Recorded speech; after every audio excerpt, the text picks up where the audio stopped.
Hi guys, I'm Colby Osborne. Starting today, my wife and I are going to build what we think will be the ultimate ranch plane right here in our garage. With all the kit options out there and a lot of them being really good, how does anybody decide on just one to build? In this video, we'll go through kind of our thought process and how we landed on building the Bearhawk Model 5.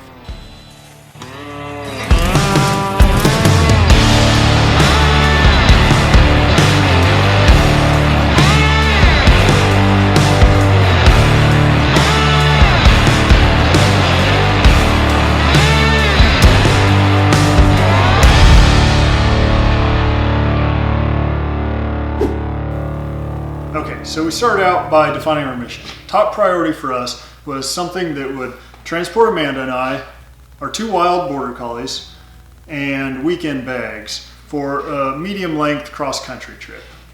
We frequently make a 300-mile commute between Lincoln, Nebraska and our family's ranch. Flying shaves off about 50 miles and we'd be traveling a lot faster. So it'd be nice to have the option to fly when the weather cooperates. Additionally, we'd like to have the option to be able to take weekend trips with up to 2 extra adults and luggage. The first question that most reasonable people ask us is, why didn't you just buy an airplane that's already flying? Since we don't currently own an airplane, buying one that could actually fly today was certainly an appealing option that we considered strongly. The age and the condition of the certified aircraft that were in our price range and satisfied our mission was pretty discouraging. And then we'd hear horror stories of people spending $5,000 or more on their annuals and still having their aging planes in the shop for different repairs. These were the kinds of things that pushed us in the experimental direction. There are a lot of videos and discussion online on certified aircraft versus experimental aircraft, so I won't really waste any time on that. I watched the market for finished experimental amateur-built planes for a long time. Planes that satisfied our mission don't really seem to show up on the market that often, and when they do, they seem to sell really fast. Plus, to really enjoy all the benefits of the experimental amateur built planes, you really need the repairman certificate, which only the original builder of the plane can apply for. So we started to look into building an aircraft. At first, it was a little intimidating seeing all the really intelligent, experienced builders that seemed to dominate the forums and the online community. It felt like building was reserved for engineers, A&P mechanics, architects, etc. But researching a little more, it became obvious that building was well within a common person's abilities if they stuck with a proven design and didn't feel the need to redesign a bunch of stuff. Since we like projects and building things, we decided to go the building route. Furthermore, the peace of mind of knowing exactly what the aircraft has went through and its complete history provides quite a bit of added value to us. So with seemingly endless designs and companies and models out there, it can be really difficult to pick just one. So here's how we narrowed it down. The first thing we knew was that we wanted to build from a kit. We didn't want to build from plans alone. You have to source all your own materials then, fabricate all the individual parts on your own, and then assemble it.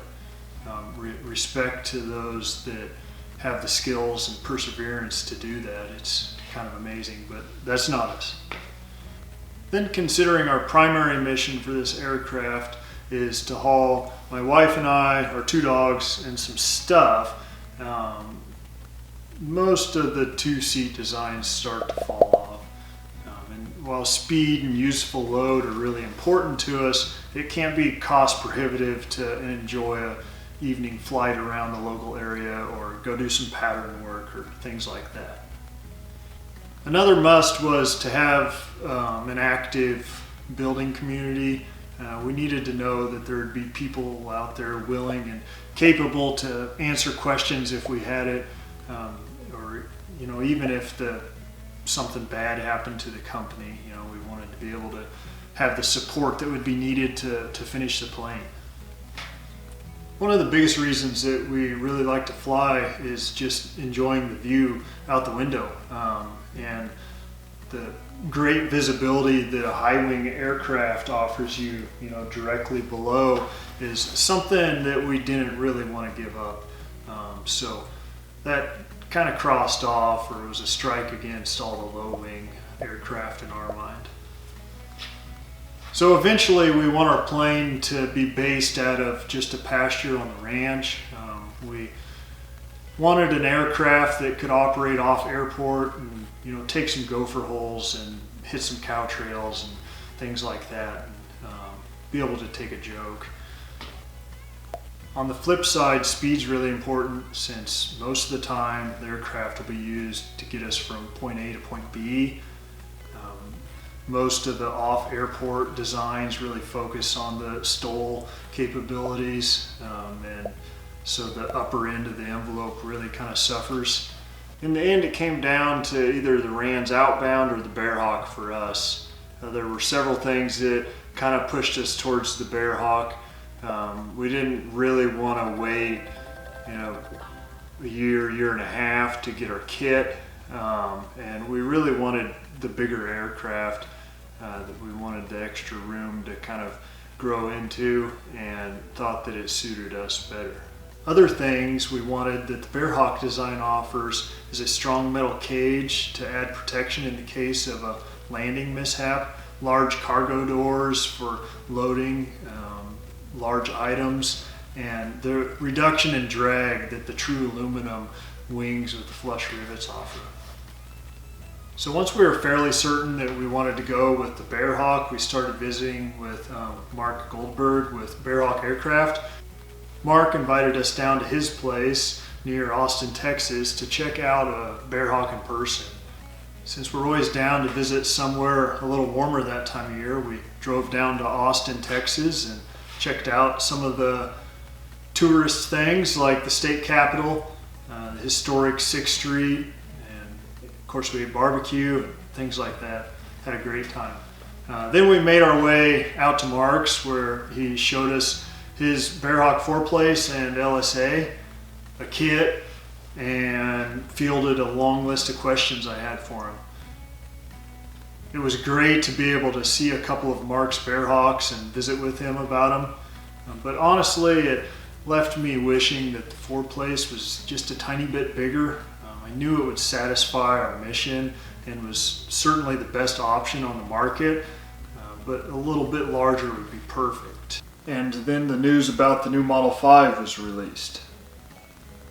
The prototype sounded like the perfect machine. We talked to Mark about it some and put in an order. All the specs are on their website, and you can look them up. But some of the important ones to us was has a gross weight of 3,000 pounds. Hopefully we can build it maybe 1,500 to 1,600 pounds. So having at least 1,400 pounds of useful load is more than we need. We're hoping for a cruise speed around 140 miles an hour, and hopefully a touchdown speed of 45 miles an hour. The cabin width is 44 inches and the cabin length is just over 10 feet. So it's a little more roomy than a Cessna 185. Well, anyways, that's more than enough rambling, but I do plan on documenting the entire build, so if you'd like to follow along, this is the right place. I'm sure the content will be lacking in quality and quantity, but the price is right. And all the airplane builders I've met so far like a good deal, so you're welcome. Next video, we'll look at a couple things we did around here to prepare for the kit, taking delivery, and then unpacking it. So if you're just interested in building videos, skip the next one, and you probably should skip this one. All right, that's all for now.